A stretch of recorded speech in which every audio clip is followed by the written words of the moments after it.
Convert 9/5 to a decimal. The first thing I want to do when I convert an improper fraction to a decimal is I want to turn the improper fraction into a mixed number.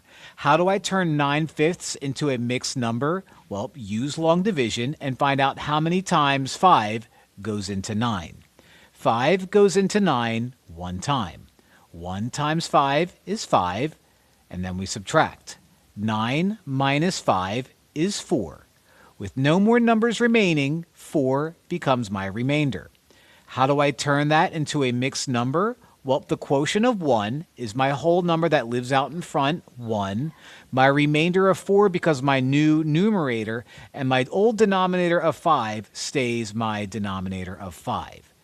Now I have 1 and 4/5. My job is to turn this 4/5 into a decimal. What I want to do is try to turn 5, my denominator, into a new fraction with a denominator of a multiple of 10. So I want to turn this into something over 10 or something over 100 or something over 1,000, something like that.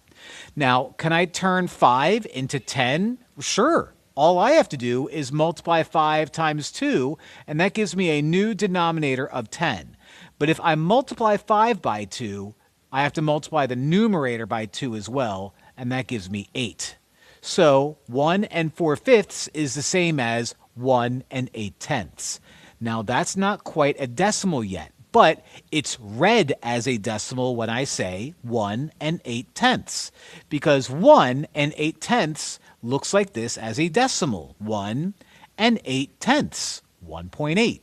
So that is going to be the decimal version of 9/5.